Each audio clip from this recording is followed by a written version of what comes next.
A fronteira política entre Galicia e Portugal difuminouse ao nacer a Unión Europea. Hoxe denomínase Eurorrexión Atlántica a zona xeográfica composta por Galicia e máis o norte de Portugal. En termos de veciños, representa unha novena parte da poboación total de España e Portugal. La Eurorregión acomoda unos 6 millones de habitantes, de españoles y de portugueses, y eso es nada más y nada menos que el 13% de la población de ese norte de Portugal y de Galicia, que es mucho decir. Es probablemente una de las eurorregiones más potentes que existen en Europa. Dentro da Unión Europea existen varias eurorrexións. Trátase de zonas fronteirizas entre dous ou máis países cunhas características especiais e cunha vontade manifesta de colaboración. Posúen en común trazos de unión como a historia, a cultura, a lingua e a cooperación. O reto é articulalas institucionalmente e poñelas a traballar. A fronteira sempre havia famílias que conheciam outras do outro lado. Sempre houve casamentos de um lado e do outro, sempre há quem tenha primos de um lado e do outro. Hai unha maior relación entre Galicia e o norte de Portugal que pode haber entre Galicia e Castilla-La Mancha e moito máis en Extremadura ou Euskadi ou Andalucía, non? Eu son optimista porque é, como podríamos decir, un destino natural. É dicir, Galicia e o norte de Portugal, se você vai máis para o sur, hai diferencias culturales, pero falan prácticamente a mesma lingua, co mesmo acento. Recordes que os grandes cancioneiros foron escritos en un idioma galaico-portugués, que era o mesmo. En este momento, esa tradición cultural está viva en moitos aspectos. A Eurorregião entre a Galiza e o Norte é a primeira vez que surge na periferia europeia uma zona potente de cooperação. E daí, na minha perspectiva, o interesse que as autoridades comunitárias lhe dedicaram, que é, no fundo, uma nova forma de encarar a periferia, não é? Ou seja, auxiliamos-nos em termos mútuos, não é? Organizemos-nos em conjunto a fim de enfrentar os desafios europeus, não é? E isso é a principal novidade. A pesar de viviren dándose as costas durante séculos, España e Portugal teñen moito en común. Ambos os dous países sufriron unha ditadura, restableceron a democracia e ingresaron na Unión Europea ao mesmo tempo. Hai unha característica que compartimos os portugueses e os galegos, e moi especialmente os ciudadanos do norte de Portugal e de Galicia. Somos as dúas comunidades de grandes emigracións, a Europa e a América. Cando vostede vaya por Brasil, por Estados Unidos, por calquer país, desde a Patagonia hasta Alaska, encontrará galegos e portugueses en todas partes. É un feito que somos un mesmo pobo, que estamos acostumbrados a relacionarnos entre nós independente dos conflictos que poudera haber entre os nosos estados ao largo da historia. O pasado común, un carácter europeísta e os lazos lingüísticos que unen as dúas rexións de ambos os dous lados do Miño, hoxe xa teñen forma administrativa. Unha eurorrexión visualízase polos seus elementos históricos comuns, polo seu poder económico, polas infraestructuras e polas institucións compartidas. Hai mismas raíces culturales, unhas mismas raíces idiomáticas, non hai unha diferencia, prácticamente se cruza a fronteira entre a provincia de Pontevedra ou de Ourense co norte de Portugal, e a verdade é que hai a mesma tipoloxía de vivenda, as mesmas actividades económicas, o mesmo minifundio. Realmente non foi difícil de ninguna maneira manter esa relación de potenciación. Me dá a impresión de que esta eurorregión ha cuajado más que otras, fundamentalmente porque, y me duele decirlo, porque parece que es renegar de la actividad política, porque se ha despolitizado, en el sentido menos noble de la política. Esta región se ha consolidado porque no se ha hecho política partidaria y partidista. Nin sequera as diferenzas políticas foron capaces de distanciar esta eurorrexión, caracterizada polo éxito das institucións que a regulan. Unha delas é o Eixo Atlántico, baseado na unión de 18 cidades situadas na periferia europea que se dan apoio entre elas e, ademais, evitan unha competencia que nun contexto mundial de globalización as faría moito máis febles. Todos coinciden nun punto: a eurorrexión é unha oportunidade. A unión fai a forza. Do nosso ponto de vista, aquilo que nós pretendemos para a Euro-região é vencer anos e anos de atraso, que de algum modo correspondem sempre a uma região que é periférica, e nós disso não nos podemos esquecer, e só em conjunto, só trabalhando em conjunto numa estratégia comum destes dois espaços do norte de Portugal e da Galiza, é que seremos capazes de tentar ter capacidade de influência nos governos e também em Bruxelas. Seamos sensatos, dejemos a un lado posicionamientos políticos y pensemos en los intereses de dos pueblos que va a ser un interés único, mejorar la calidad de vida de los ciudadanos del norte de Portugal y de Galicia, por lo tanto, de una eurorregión europea fundamental para el desarrollo de Europa. Bruxelas, motor da construción europea, decide apoiar a cooperación transfronteiriza mediante subvencións a proxectos comuns. Desta política comunitaria xorde en 1991 a Plataforma Institucional para a Administración dos Recursos procedentes da Comunidade Europea. Falamos da Comunidade de Traballo Galicia, norte de Portugal.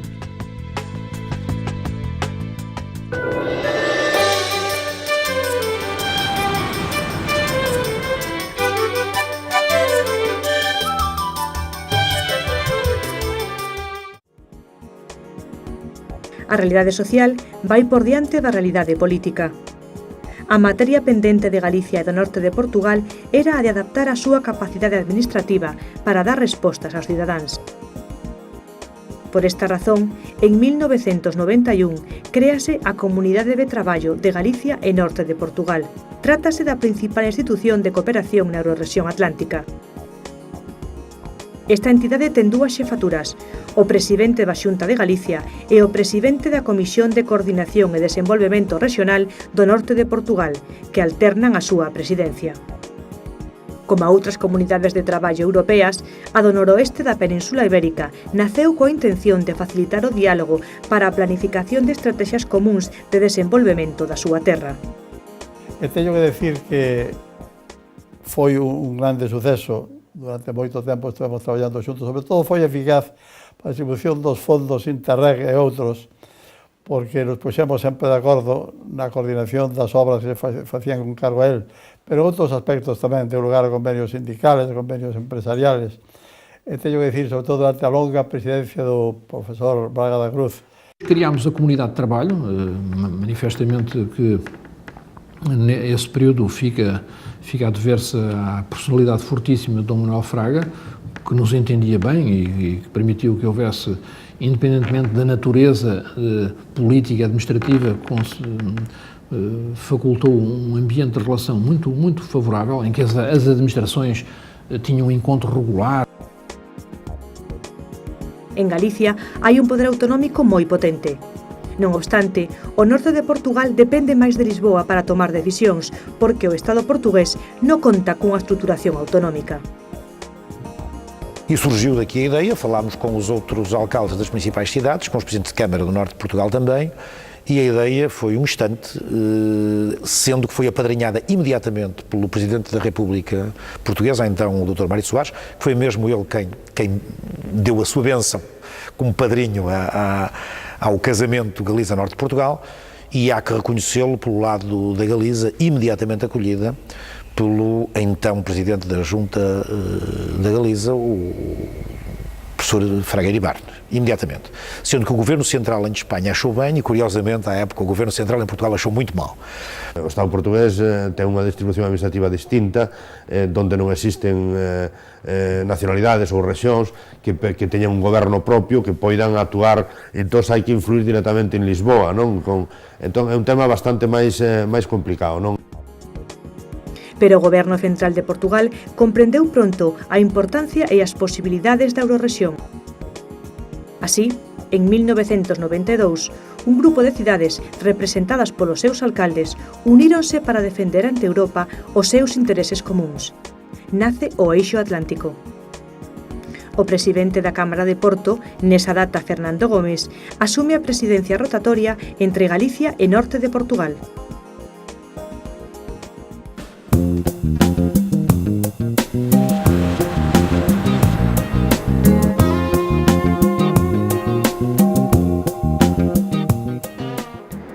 Esta é a porta dun clube moi especial. É a sede do Eixo Atlántico en Vigo. Dende aquí, xunto coa sede en Porto, coordínase a cooperación transfronteiriza entre as 18 cidades que conforman o sistema urbano da Eurorrexión. Nestes momentos o Eixo é unha entidade consolidada. Agora mesmo temos sobre a mesa 6 peticións de adhesións de 6 novas cidades, o cal representa un 33% sobre as 18 cidades actuales, e lóxicamente eso quere decir algo, pero o máis importante é o nivel de interlocución que temos. En estes momentos, os interlocutores do Eixo Atlántico son os primeiros ministros, é o presidente da Comisión Europea, é o presidente da Xunta de Galicia, e isto evidentemente quere decir algo. O sistema urbano da Eurorrexión Atlántica está formado por 18 cidades, 9 portuguesas e 9 galegas. Son Vilanova de Gaia, Porto, Peso da Regua, Vilarreal, Guimaraes, Braga, Viana do Castelo, Chaves, Bragança, Monforte de Lemos, Ourense, Vigo, Pontevedra, Vilagarcía de Arousa, Santiago de Compostela, A Coruña, Lugo e Ferrol. É o que chamamos lobby, ou grupo de presión que defende uns intereses comuns en Europa. O Eixo deu liberado político ao que era xa unha realidade social, e tamén impulsou o espírito de unión noutras zonas onde non era realidade social. Nuestro adversario, nuestro enemigo, el destinatario de nuestras peticiones no era el otro municipio, no era la otra cámara portuguesa. Era Lisboa, era Santiago, gobierno de la Xunta, o Madrid, o era las instituciones europeas. Nos anos 90, Galicia e o norte de Portugal cumprían as condicións necesarias para percibir os fondos que a Unión Europea destina ás rexións denominadas Obxectivo 1. É dicir, eran rexións periféricas e consideradas como pobres. Neste caso, afecta a máis de 6 millóns de habitantes en 50.000 km². A necesidade de cohesión económica nótase moito máis coa posta en marcha do mercado único. As cidades impulsoras do Eixo Atlántico foron Porto e Vigo, e por riba de todo, os seus representantes políticos, Fernando Gómez e Carlos González Príncipe. Estas dúas cidades, dinámicas e cun forte pulo empresarial, comezaron a poñer as bases da asociación. Dende a súa fundación ata hoxe, o Eixo Atlántico pasou por varias etapas. A súa primeira fase caracterizouse polas demandas en infraestructuras, telecomunicacións e accións sociais que conectaron os municipios membros. O Eixo Atlántico atravesou diferentes etapas. Houve unha primeira que foi unha etapa de reencontro, de ilusión, de volvernos a topar cos nosos amigos portugueses despois de tantos séculos de separación, e que a Unión Europea nos dá a posibilidade de que as fronteiras desaparezcan, de configurar unha Eurorrexión e de, por decirlo de alguma maneira, nos descubrimos os uns os outros. Houve ese momento de ilusión. A partir de aí, elaboramos planos, algún deles moi importante, como o plan de infraestructuras do Eixo Atlántico. Un dos fundamentos desta organización é potenciar o crecemento cohesionado das súas cidades. Por iso se encargan os estudos estratégicos nos que participan universidades tanto galegas como portuguesas para identificar as carencias e propoñer solucións. Os eixos estratégicos o que están dicindo é como se deben complementar as cidades, e eu creo que se esas orientacións poñense en práctica por parte das institucións civis e políticas, haberá un futuro máis optimista para a rexión. Estudan como superar as desigualdades entre a costa e o interior, como integrar as políticas municipais, como potenciar a mobilidade e as infraestructuras e como superar a brecha digital. Temos que empezar a falar das novas tecnoloxías, temos que empezar a falar da nova economía, temos que empezar a falar da mobilidade dos traballadores, por lo tanto, temos que empezar a falar deste tipo de cousas, temos que poñernos ao día. Nós somos ambiciosos, de maneira que eu acho que ainda falta muito caminho para percorrer. Se me pergunta, vencida a etapa das infraestruturas, vencida a etapa das estradas e vencida a etapa das pontes, onde é que eu aposto mais? No conhecimento. Os obxectivos deste club de cidades, que nun principio se concretaron en infraestructuras, camiños e vías de comunicación para cohesionar a Eurorrexión, evolucionaron co paso do tempo cara a proxectos de innovación e novas tecnoloxías. O eixo consolídase entre 1996 e 1999, durante a presidencia de quen era entón alcalde de Vigo, Manuel Pérez. Bien, año 1995, el Partido Popular, conmigo como candidato, gana las elecciones municipales en Vigo y por estatutos corresponde al alcalde de Vigo la presidencia del Eje Atlántico. El Eje Atlántico en este momento era poco más que una idea, una fantástica, una magnífica idea, pero detrás de la cual no había ningún tipo de organización, ni política ni administrativa, solamente había la idea de fortalecer las relaciones del norte de Portugal y de Galicia, de las principales ciudades del norte de Portugal, de las principales ciudades de Galicia, de los principales ayuntamientos de Galicia, 9 en total, y de las 9 principales cámaras del norte de Portugal. Esta era la idea e había que ponerla a funcionar. Nesta primeira época hai que destacar a vontade e a necesidade de achegar a institución aos cidadáns. Esta proximidade plasmouse na potenciación do deporte e a cultura mediante a organización de moitas actividades divulgativas, como os Xogos do Eixo Atlántico, que tiveron unha boa acollida por parte dos cidadáns, as regatas, os premios de narrativa e as bienais de pintura. No solo son los eventos culturales y turísticos, también los eventos deportivos se están convirtiendo en auténticas oportunidades para establecer esas sinergias de comunicación, de unión y de potenciar al mismo tiempo la eurorregión. Hai xogos do eixo atlántico de forma de que xogos deportivos onde participan todos ou casi todos os concellos, os 18 concellos do eixo atlántico, para mellorar as relacións, a práctica deportiva e tamén a relación intercultural, non? E de amistade entre todos os habitantes do eixo e das cidades que participamos nese eixo atlántico. A Comunidade Europea apoia a cooperación transfronteiriza, destinando fondos ao seu programa interregional. Dende as oficinas de Vigo e Porto, promocionanse proxectos e candidaturas para impulsar as infraestructuras e cohesionar as cidades. Preténdese colocar a Eurorrexión Atlántica no mapa europeo.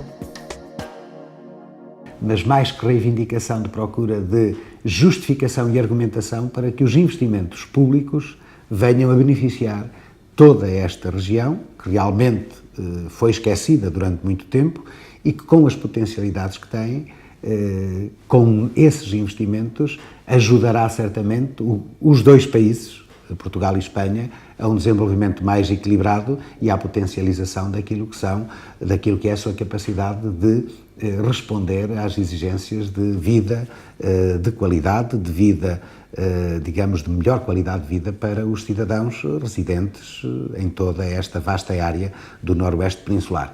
Yo creo que el eixo atlántico, en resumidas cuentas, es un instrumento, es una organización social, económica, política, es una organización territorial llamada a poner en valor un ámbito, un espacio territorial que comprende Galicia y el norte de Portugal, y a poner en valor también 9 ciudades portuguesas, 9 ciudades gallegas que aisladamente, diría yo, que pintarían muy poco, incluso las más importantes como Vigo o Porto, en el contexto europeo. Durante o mandato de Manuel Pérez, puxose a funcionar un observatorio urbano que reúne datos de interese para os cidadáns, profesionais e institucións galego-portuguesas. Un espazo virtual para que Eurorrexión se dea a coñecer en todo o mundo. Pero para competir en Europa, a primeira necesidade era a creación dun mapa de infraestructuras. A terceira etapa, de 1999 a 2001, presidirá o presidente da Cámara de Braga, Mesquita Machado. Os alcaldes amosan que para eles a defensa dos intereses dos cidadáns está por riba das diferenzas políticas. O iso logra, por primeira vez en Europa, que 18 alcaldes de 2 países e 5 partidos diferentes asinen a reivindicación do mapa de infraestructuras.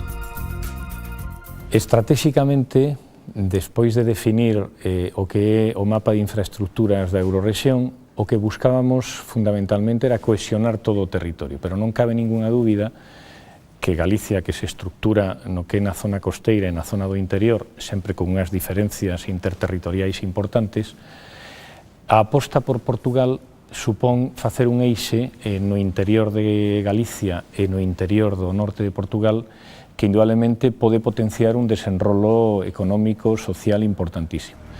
O alcalde de Ourense preside a organización ata 2003. Nesa etapa, evolucionase cara a un desenvolvemento sostible. Implántase a Axenda 21 para o cumprimento de Kioto. Con Rui Río, actual presidente da Cámara do Porto, promóvese a reforma do sistema aeroportuario para impulsar os 4 aeroportos da Eurorrexión, unha estrategia comercial puntual, conectar Europa e Mercosur. Eu fiz um esforço, quando estive à frente do Eixo Atlântico, fiz um esforço no setor do turismo. Isso que está a dizer, o que eu procurei é que houvesse joint ventures entre empresas do turismo, promotores turísticos da Galiza e promotores turísticos do Norte de Portugal. Nós conseguimos dar alguns passos. Hoje, por exemplo, existe já um daqueles guias do American Express, que tem as principais cidades do mundo, não é?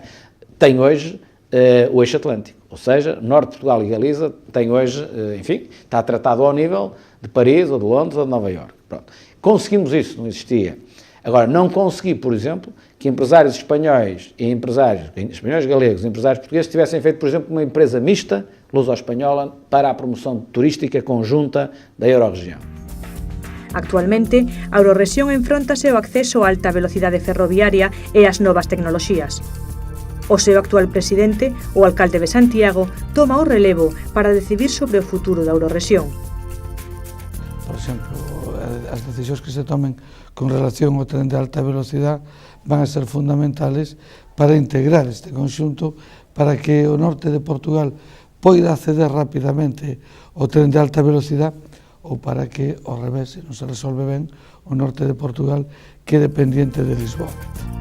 Para tomar estas decisións tan importantes para o futuro da Eurorrexión, un comité de expertos reúnese periódicamente para estudar e debater cada liña estratégica a seguir.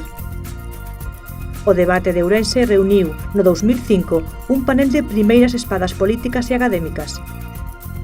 Onde é que nós queremos estar em 2015? Qual é o nosso objetivo? E pensar em termos de futuro para depois sabermos que passos é que devemos dar até lá chegar. Si nosotros tuviéramos un tren de alta velocidad que conectara con Soltura, Coruña, digamos Compostela, Vigo, los intermedios también, con Oporto, uno puede imaginar con facilidad un sistema aeroportuario en el que alguien entra por Coruña e sale por Oporto, por que non? Porque não é o mais evidente, ou seja, quando chegarmos ao momento de afetar recursos e dizer os recursos devem ir para o TGV, para as plataformas logísticas, marítimas, para o I+D. O Norte de Portugal e a Galiza têm que começar a falar muito de I+D+I. E os dois grupos de parceiros convenientes são, por um lado, as universidades e centros de investigação e, por outro lado, os industriais. Mas no que se refere à investigação, não posso estar mais de acordo. E para um tema político global, para uma agenda de qualquer coisa que partisse de governos regionais, eu poria claramente as infraestruturas e a investigação no topo da agenda. Mas já não sei se estas seriam as prioridades se a agenda, por exemplo, tiver que ser construída a partir de uma associação de poderes locais. Em que podemos nosotros ser competitivos? O mejor dicho, ¿qué es lo que nosotros debemos en estos momentos de atajar de forma inmediata? Sin duda alguna es el tema de la conectividad, es decir, de la accesibilidad, y en segundo lugar el tema de la formación y la posición de las empresas. Durante os seus 15 anos de existencia, o Eixo Atlántico pasou de ser unha ilusión a unha realidade que deu un grande empurrón ao noroeste peninsular. Pero queda moito por facer e o futuro pasa polo impulso da investigación e a innovación. Por iso, en colaboración coa Comunidade de Traballo Galicia Norte de Portugal e coas universidades das dúas beiras do Miño, impulsouse o Centro de Estudios Eurorregionais.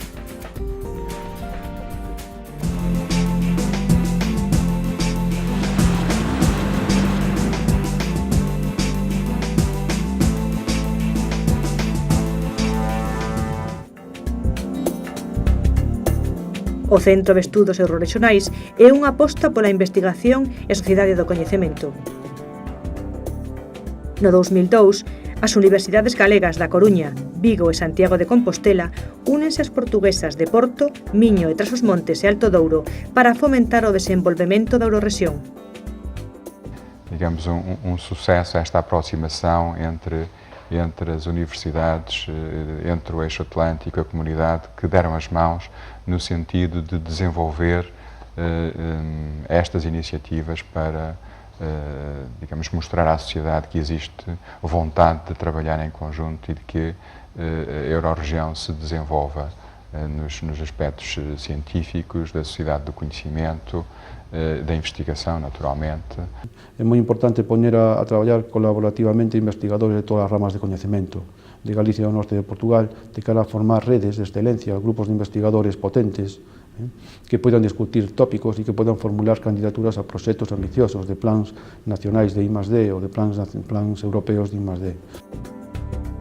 O uso das novas tecnoloxías e a superación da brecha dixital son os obxectivos principais para as empresas da periferia de Europa. Esta do espaço cultural, da sociedade de informação, da aproximação ao tecido empresarial, de reforçarmos também as empresas pela criação, pela inovação, através do know-how que existe nas universidades, acho que é também uma das iniciativas que transparece destes contactos iniciais, da possibilidade de caminhar e de nos desenvolvermos em conjunto, de criarmos este espaço eurorregional com visibilidade. O capital humano é, sen dúbida, o mellor recurso de calquera rexión. Por iso, a política da Unión Europea fomenta e apoia cos seus fondos a formación e a investigación. A Europa competitiva que se nos abre, a Reforma 25 e do novo programa 2007-2013, vai a prevalecer o financiamento da I+D, o financiamento da formación de capital humano de excelencia, e a Eurorrexión debe ser vanguarda en ese programa e debe tratar de captar recursos para ese desenvolvemento do coñecemento e da formación dos nosos universitarios. Pero dende a universidade tamén se intentan solucionar os problemas característicos dunha zona moi castigada polos lumes. No norte de Portugal, ahora con Braga, nós temos aí un investigador que está facendo unha estancia que pretendemos colaborar con eles en xestión de emerxencias adicadas a incendios forestais en concreto, non?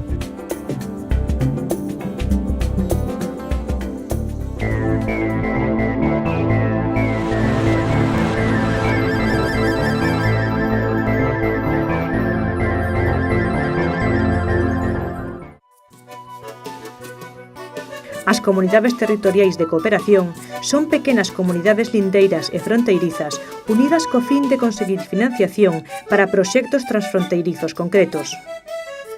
Neste momento existen 4 nos vales de Limia, Cóbado, Támega e Miño. A rehabilitación de espazos termais, a transformación e comercialización de produtos autóctonos como a castaña ou o saneamento dos seus hábitats son os seus principais obxectivos. Este museo acuático, situado en Vilanova de Cerveira, é un dos exemplos de proxectos transfronteirizos que se levaron a cabo. Aquí consérvanse as especies que viven no río Miño. É un proxecto que, como lles pasa a estes peixes, non entende de fronteiras políticas. Para isso foi necessário um conhecimento de base, de inventariação das espécies, né, que existia, daí a importância da componente científica de investigação que se foi fazendo aqui no rio Minho.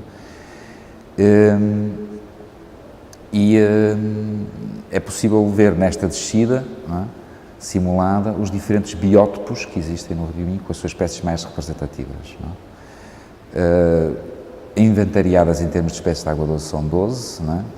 Na totalidade, até à Foz, estão inventariadas cerca de 48 espécies. Algumas destas espécies ainda é complicado, é difícil, né, tê-las em cativeiro. Olá, como estás? Perdona. Nos últimos acordos asinados pola Xunta e o Goberno portugués, decidírase potenciar a Eurorrexión a través da primeira asociación intermunicipal para realizar proxectos transfronteirizos.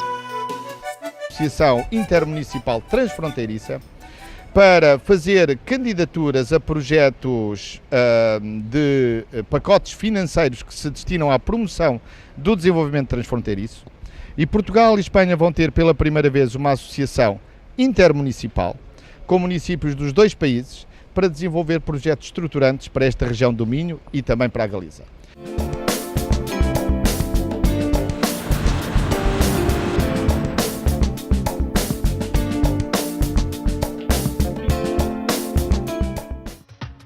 Grazas ás institucións de cooperación transfronteiriza, a realidade da Eurorrexión e os seus habitantes transformouse nos últimos anos dun xeito vertixinoso.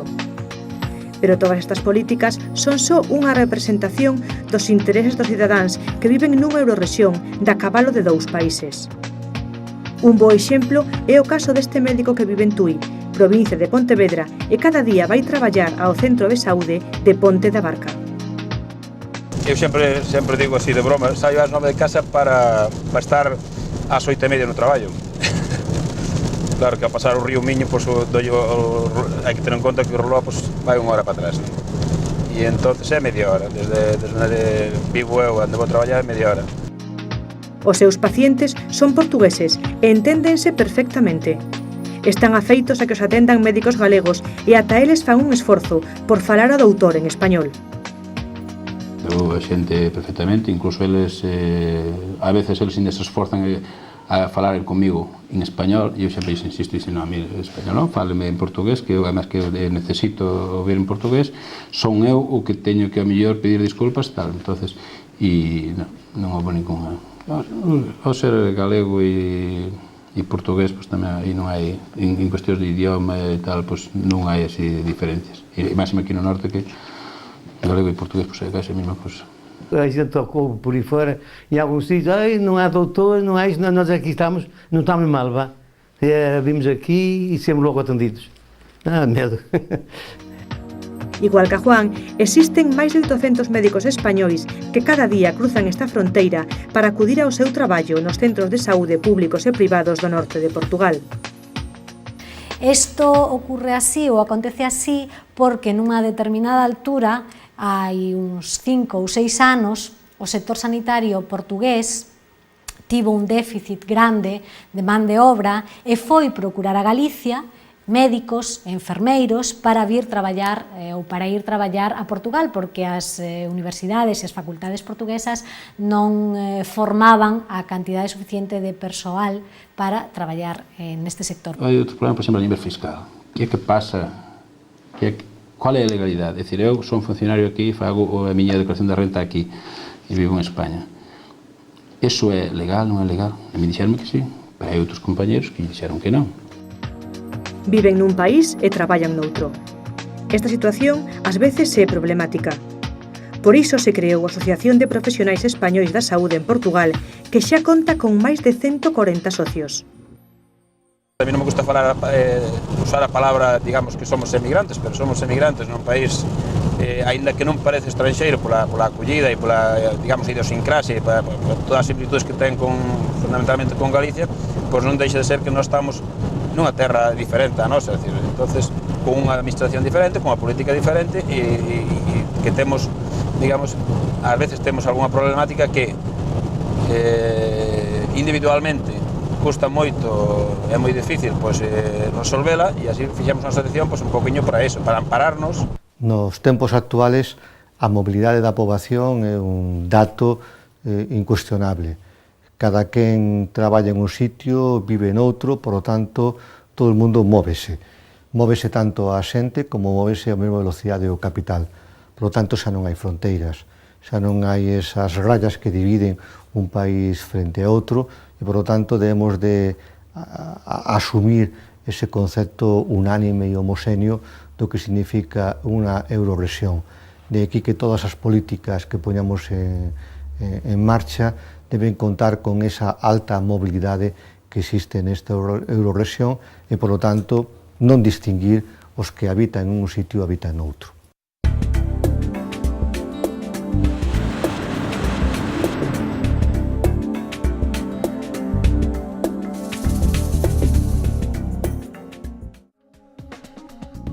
Os empresarios teñen moi claro o interesante que resulta colaborar cos seus veciños.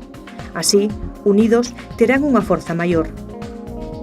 É o exemplo da Confederación Empresarial de Ourense, que convoca premios transfronteirizos para potenciar as empresas das dúas beiras do Miño. Aínda que as relacións entre as empresas portuguesas e galegas son moi intensas, os empresarios botan en falta compañías mixtas.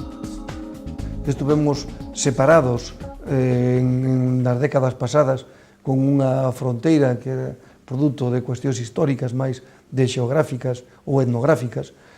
Non é tanto do que, repito, do que vendamos, do que nos vendamos entre nós, senón en facer proxectos común.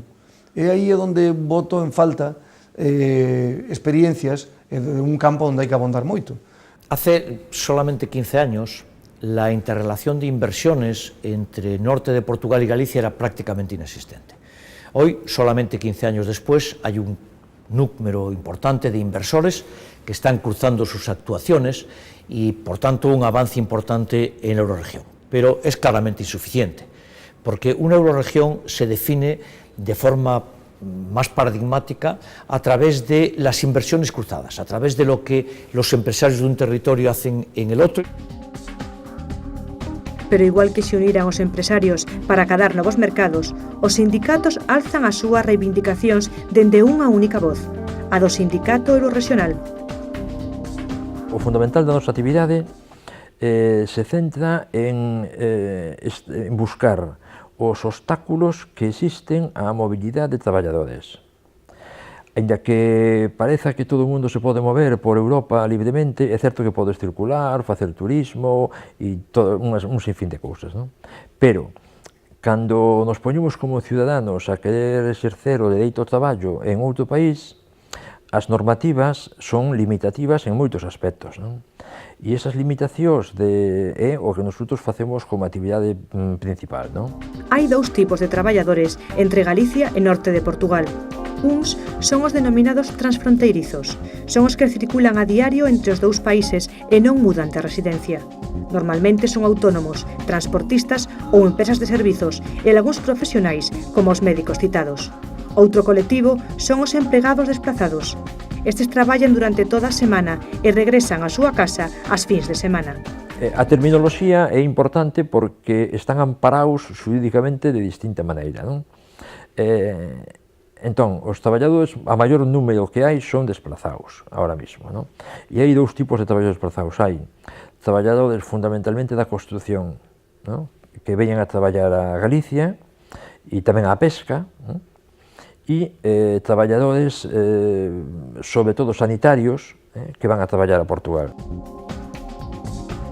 Segundo cifras oficiais aportadas polo EURES, Oficina Transfronteiriza de Emprego, máis de 5.000 traballadores cruzan cada día a fronteira de Galicia e Portugal. Pero a realidade social é outra.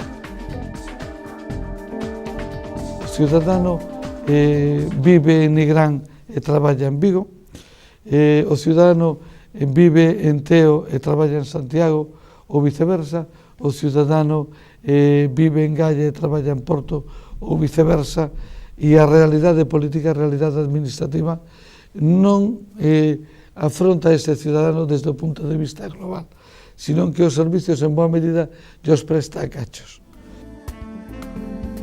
Empresarios, sindicatos, asociacións de traballadores ou institucións como o Eixo Atlántico vertebran a eurorrexión.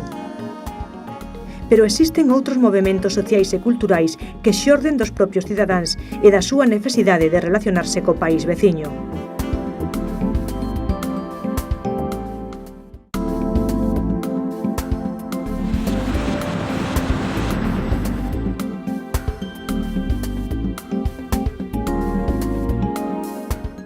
É que non existe fronteira, é o mesmo país.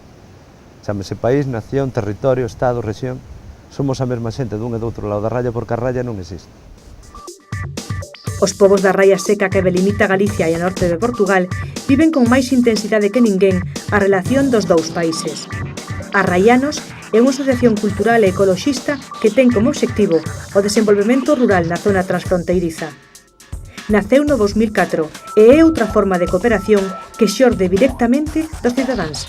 Un pouco nesa onda estamos, non? De recuperar todo este patrimonio que cada vez que morre un vello por esta zona pois se vai perdendo con el a súa historia, pois poder ir recuperando todo este material, proxectando cara ao futuro, xa evidentemente con outro tipo de perspectiva, non? Pois a nivel do que pode ser vender turísticamente unha rede de roteiros do contrabando ou de facer atractivo, digamos, como produto de consumo cultural todo o patrimonio e todo o potencial que ten esta zona, non?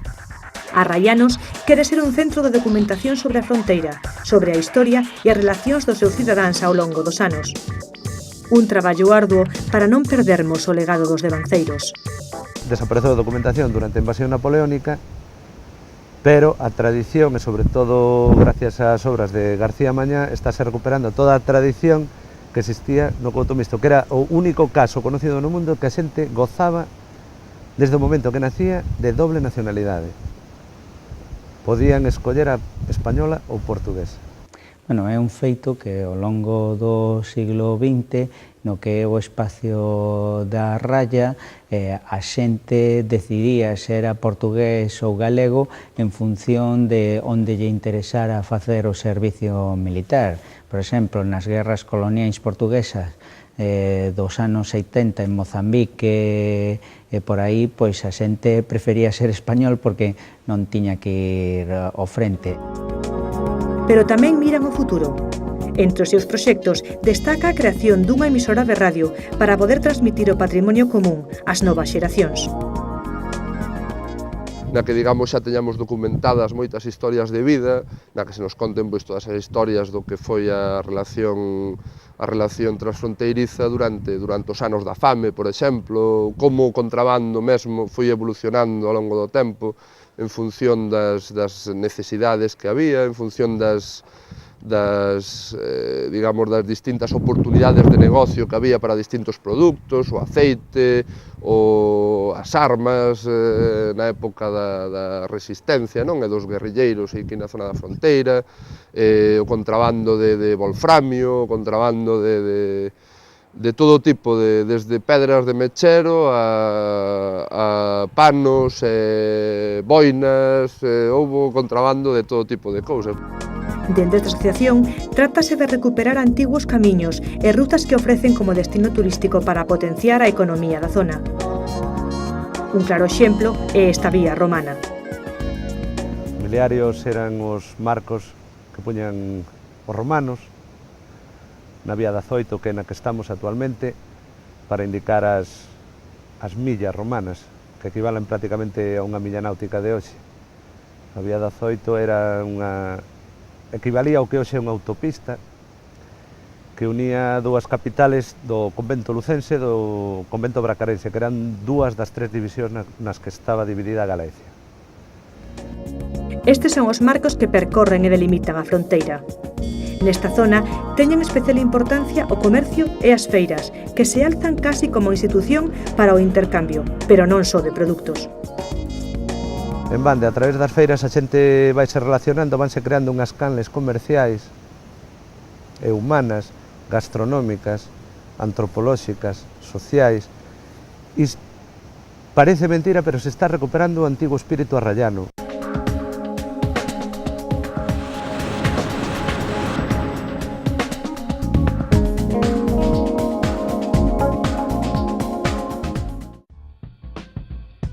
Máis iniciativas sociais, esta vez a través da rede. Vieiros é o medio galego máis importante en internet. Recibe máis de 10.000 visitas a semana. Leva 10 anos difundindo información sobre Galicia e o norte de Portugal para unha comunidade repartida por todo o mundo.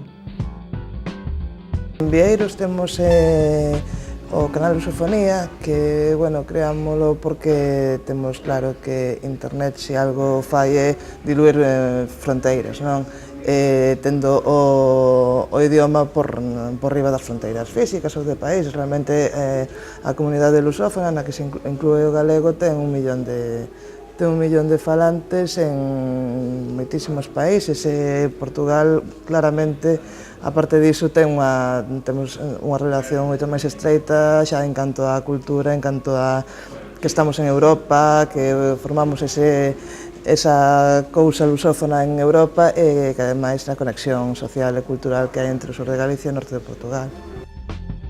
Pero ao mergullarse en internet pódense atopar pequenas xoias que queren rescatar esta cultura común.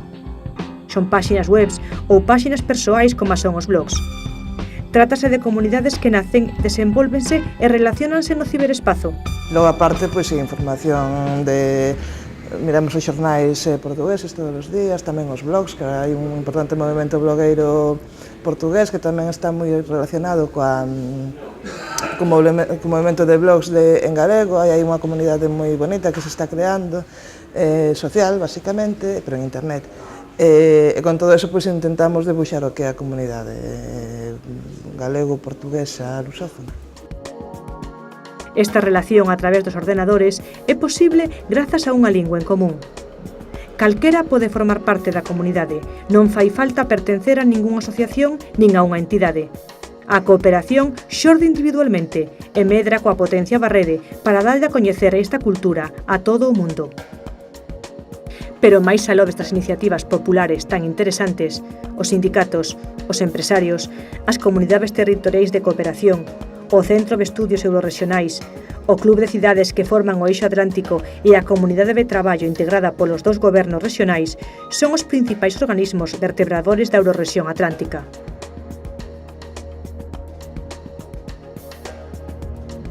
Pero estas estruturas, que son os motores do desenvolvemento eurorregional, teñen atadas as mans en certo sentido, xa que o principal goberno da Eurorrexión, a Comunidade de Traballo, non ten competencias políticas, administrativas nin orzamentais. O Eixo Atlántico nunca tuvo o que sempre decíamos, capacidade inversora, non? É moi difícil, dende unha estructura territorial que está absolutamente avalada pola Comunidade, pola Unión Europea e polos gobernos, ir moito máis aló do que é concienciar as administracións que teñen a capacidade de investir en que o fagan como teñen que facelo. O seguinte paso ten que ser conseguir un acordo tanto por parte dos 2 Estados como da Unión Europea para dotar dun marco xurídico as eurorrexións. Unha vez que o marco xurídico exista, van a existir unhas competencias.